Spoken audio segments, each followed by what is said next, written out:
From Jefferson County Educational Service Center in Steubenville, Ohio. The reason we chose VLA, it's Ohio people writing for Ohio students. They're endorsed by the Ohio Department of Education.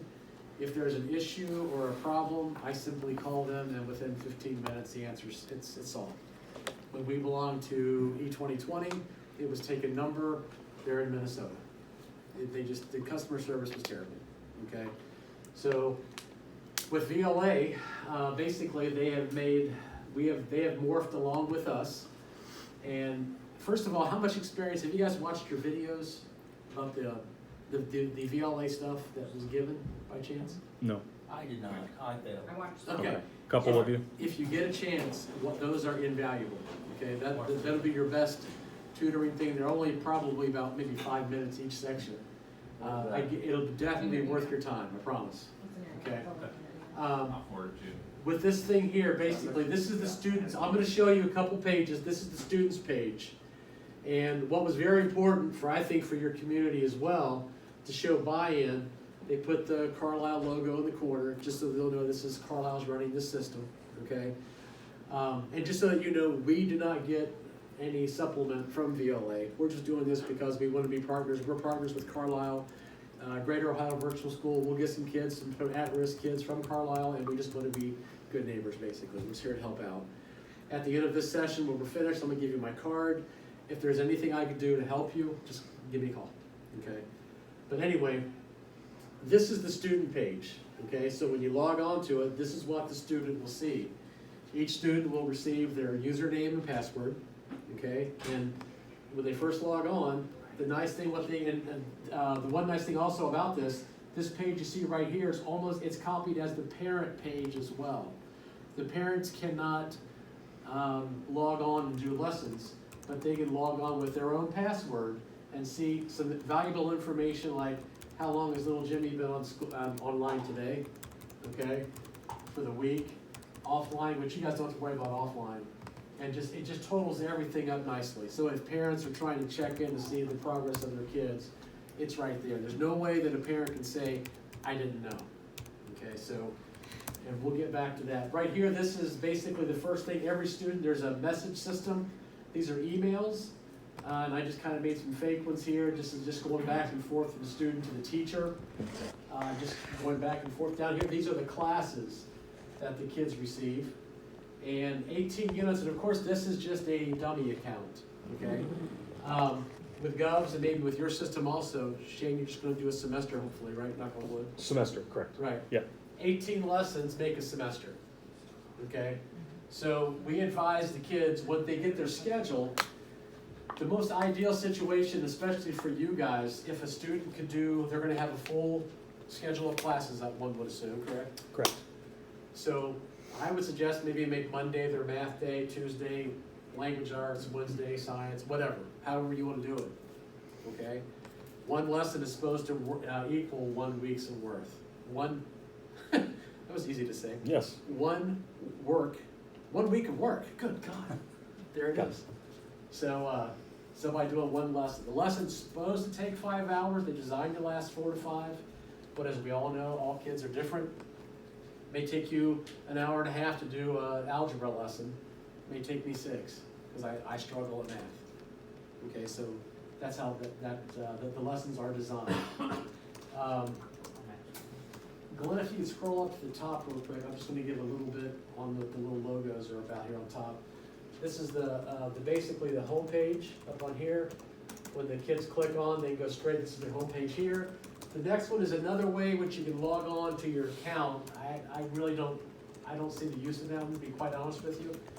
The next one is basically messages sent, either received or sent.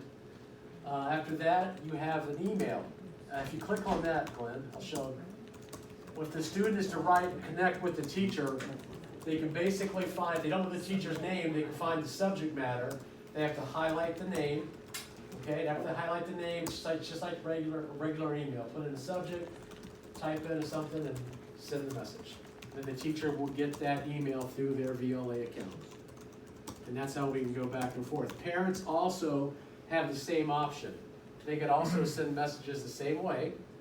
The one nice thing about it, the students will not know basically if their child has sent a message, or the student will know if the parent sent a message to the teacher. So it kind of keeps on the down low for the parent if they want to, you talk to the teacher about the progress of their student. And that's, you're sending it right there, you go from there. If you'd like to add to your curriculum, there's a couple of things you could do. Do you guys use Google Classroom? Do you plan on using that? Yes, sir. Yes, sir. Okay. What some schools are doing in Warren County, they're making Google Classroom their startup. They start there. If you want to add to each lesson, and I'll let Glenn talk into this when he gets into his lesson. If you want to say for lesson 1, here is your added enriched assignment that you are required to do, and have it listed on the side, and they can do that, put that on the bottom. You can expand all the lessons, but you're going to have to put it in the Google Classroom. Okay? This is basically like your textbook, more or less. We're gonna be a K-12 Google Classroom. Friday we do our training, so we're gonna be synced up exactly with what you're Okay. talking about. Okay. Now, you will all receive your own VLA username and password. Do they have that by chance? Yes, Yeah, they do. there you go. Yep. Okay, that's good. What I'm gonna do. Not yours yet, Tyler? Or Stephen? Okay, I'll I'll get that to you. After Glenn gets finished with his lessons, tell me, we got 7? How many lessons did I do? 7, 6 or 7? I'll have to check. I made some sample, went in as a student, and Glenn, if you just want to scroll down, I can show them. Go under history, American government class. There you go. No, I'm sorry, English, I lied, completely lied, go back, I'm sorry. English 150. These are some lessons that I just kind of did, and how many, 1, 2, 3, 4? That's 7, or 7 people here? That worked out perfectly. So you'll each get a lesson, and you can see how to grade it, how to send it back, redos, things like that, because I'm more of a hands-on person myself. I can sit here and tell you do it, but if you don't jump in, then it makes it a little easier doing it that way. But this is when the kid submits a lesson. You will see it's going to say, obviously, for the homeroom page, lesson has been submitted. You will get a response on your homeroom page. It'll say lessons to grade. So it won't be a secret. You won't have to dig anything up. When you log on, that's the first thing you'll see, and it'll show you that. It'll say lessons, basically needing attention. A-R or E-R? So, let's go ahead, Glenn, if it's okay with you, let's get you going. I'll let Glenn log into his VLA, his Govs account. Well, I'm actually gonna go into my Mary Haven, Okay, very good. because I know I have I'm one. setting yours up right now, so you'll get an email so you can do all this. Okay, Stephen? I'm also just gonna give them the sample teacher license, Okay, and then go in and grade it that way at the end. okay. Yeah, I'm setting his up right now, so. All right, when you log in, it'll look something like this. So basically, you're gonna look for 3 things. How many units there are to grade, if you have any messages, or if you have any finals to grade. Now, that's kind of a misnomer at the bottom, because when you have something listed down here, there is not an additional lesson to grade. Basically, the kid has finished all 18 of that semester, and you just need to enter a final grade. And it's already averaged it up for you. You can round it up, you can provide a little extra credit if you want to. You can actually send a lesson back to a kid and say, you're close to an A, try this one again. You have a lot of authority there. It does not, I assume yours is not gonna be this way. Our grades are not sent to Dazzle from here. We still have to enter those ourselves. So when you enter a final grade, that does not mean that it's in the system. It's only in this system on the VLA website. Yeah. So you'll still have to take care of that on your own. Messages, typically, if I go to some of my messages here, Check your email, check your Kalao email. it's pretty simple. You saw what we did on the last one. The one thing I would tell you is if a message has an exclamation point next to it when it comes through, which I didn't have any messages today from this group, that means that there's a reply requested. So it won't go away. You can open it and read it all you want, but until you actually reply to it or go into the messages and physically delete it, it'll stay there. Anything that does not have an exclamation point will go away once you view it. You can still go back and see it. You just have to go into the envelope up there, messages received. It'll be in here someplace. You know, I don't know how your kids are gonna respond to that. And obviously, I would think you'd get some parent messages as well. So, in this particular scenario, no finals, no messages.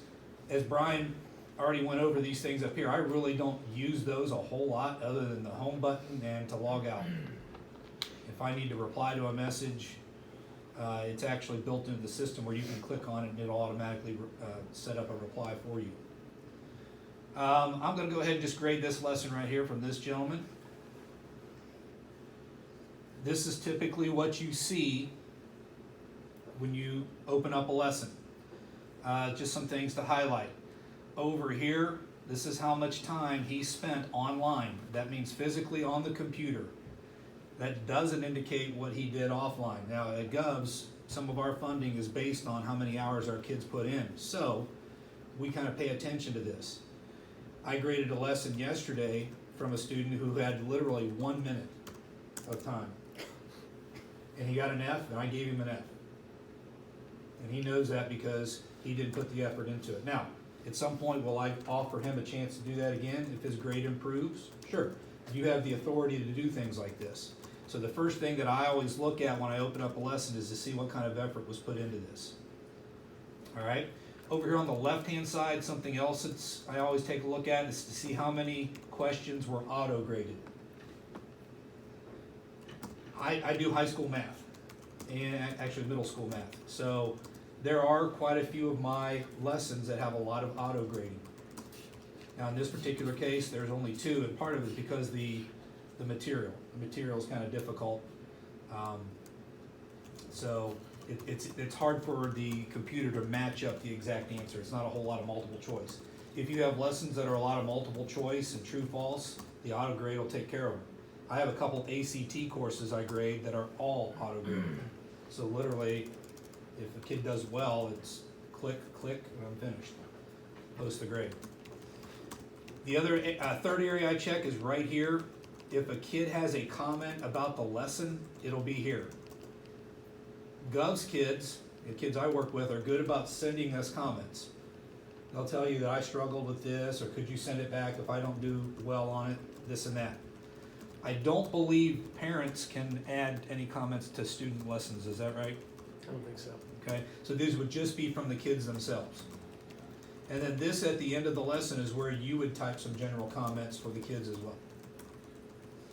Are the kids having similar training to what we're doing, or are there videos for them to watch? Yes. Okay. Yeah, they should not need to ask any questions of you about how to access lessons and how to complete lessons. They may have if they have a technical question, they might ask you, but those technical questions will be shot to me and then I'll forward them to tech if I need to. But yeah, they'll go through this training just like you I are. was just wondering, if they knew that was an option for them, so they'll. Yeah, Okay. yeah. And by the way, stop me at any time if you have questions. Anything about the top? What we're seeing, the title of the course, this is the lesson 6. 2 things that I think you guys will have difficulty in relaying to the kids. And I know it's a struggle for our kids. Number 1, our kids have to go in order. Inevitably, some of our kids will get on there and hunt around for the shortest and easiest material, and that may be lesson 13 right away. And in math, that's a killer, because everything's sequential. So they should go in order. Now, I don't know how your curriculum matches to what you're doing in person. Had a question from Franklin teacher yesterday that was saying, can I try to jump my kids around to match the Franklin in-person curriculum? And I said, obviously you can. That's going to be quite the task. Yes. We're advising you do not do that. We're advising that you follow lessons as they're outlined to you through VLA. Middle school, where everything's in order. Yes, Okay. yes. You're not bouncing. And that's You our gotta suggestion You gotta too. keep them doing that, because as much as they're told, and in the past, what we've done is if a kid goes out of order, we just don't grade that lesson. We make him go back. I'll send him a message and say, you need to go back and do 4, 5, and 6 before I grade lesson 7. And they don't have to redo 7, just No, when it the just time sits comes. there. It sits there Gotcha. until I grade it. So that's an option. The other thing is, you know, the kid who had 1 minute of online time. There are notes and videos prior to every lesson, and some of them are downright good. I mean, they are well done, but the kids will not take the time to look at them. So what they're gonna do is they're immediately gonna go to the questions and start working. And that's why I have no sympathy or empathy for the kid who spent 1 minute and got a 42%. So that grade stays, and then at some point, you know, we see a little bit more effort out of him, I'll bring him back. So I'm not trying to advocate one way or the other, that's just something you could look for, and that's something that's pretty obvious. Well, I mean, we did something like this with our own, like, remote learning In and the stuff. spring, it And was the same and way. I'm Yeah. telling you, There's it's, no effort. yeah, there's so. no effort, and And they were everyone's just gonna clicking pass, so. answers that Right. would be done. And then So if they that would- happens, Shane, I mean, we're gonna push that on to you and say, listen, Susie just keeps giving us junk. and- Absolutely. Okay. Well, that's what we do, we push it on Brian, Yeah. Okay. he goes after. Someone's gonna be the bad guy. Yeah. Absolutely. No, I We'll will. be able to see if they watched the videos and if they watched and did the pre-work, It will, or is it just time? Time's always. it's time's all you'll see. Okay. And it's pretty obvious most of the time, because I'll have kids who turn in lessons, they have 5 hours of online time for one lesson. And it's pretty obvious that they They did did the work. something, or they sat there with the computer on and kept refreshing, that's possible too, I Now, suppose. the one thing you also have to be aware of, and you can tell your students, they have to hit save after each question. Okay, or I tell them half an hour, it's actually 45 minutes. If they don't hit save after 45 minutes, they'll be logged off. And that's in the student tutorials. Okay, so they should be aware of that. Yeah. So one other piece, the only thing that I will ask, and that inevitably will happen, but the only thing I'll ask is to see communication you've had with the student and communication you've had with the parent. Once you've tried those two avenues, it's mine to deal with. I'll serve as VLA principal, so I'll be hunting down kids quite a bit, especially our older ones. These figures over here underneath the 1 hour and 11 minutes, that's something we use at Govs, and I don't think that'll be an issue for you guys, I wouldn't worry about that at all. All right, the lesson itself.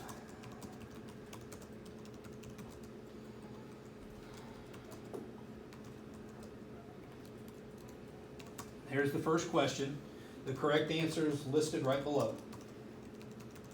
Now, I'll be honest with you, this kid is a Mary Haven kid. So as far as giving him feedback on an incorrect answer, he has a tutor who works with him every day. So I don't spend a whole lot of time, and I've not been asked to do that as far as explaining things. For one, the volume of kids I have, if I started doing that for every question, I wouldn't have time for anything else. So initially, I mark things wrong, I wanna run it through and see what the grade looks like. Now, the color, the resolution is not the greatest. Can you tell that that's a pink color, a red color? This shaded area right here, this? Yeah. A little bit, yeah. Okay? Typically, when it's pink or red, that means it's indicated as a wrong answer. Now, green will show you that an answer is correct, and I know there's a couple down below that we can see, hopefully it shows up green. You also see blue. Blue, which I'm somewhat colorblind as well, so that may play in a part of it. But blue means that the system can't grade it as is. So typically you have to do that. So red is used for like multiple choice, true, false. It'll flag it. Green, same way, multiple choice, true, false. Although some questions, if the kid types it in just the right way, it'll auto grade that as well. For example, fractions. And I think we have a couple problems a little further down here. Fractions, if they're not typed in the right way, it'll flag it as wrong even though it'll appear correct. If a kid solves an equation, you notice it says x equals 2 for the correct answer. There's a space between the variable and the equal sign, and a space between the equal sign and the 2. If the kid doesn't type that in the right way, Oh my God. it's marked wrong. You realize how much of a headache that's gonna be for us? What's that? That space. Like just that right You there. don't have to They're correct gonna it. mark, but they're gonna mark that wrong. No, Well, you I mean, just override it then, you just put correct. You can override it. Okay, let's say, cause like, And I'll show you that right now. brutal. Now, I'll also give you a tip before I start grading this one. If you have an iPad, the best way to grade lessons in VLA is with an iPad. Tell that to the principal there so we can get some iPads. You hear that? I have to do 1 through 4, No, I didn't hear that. 7, we have the big one. Seven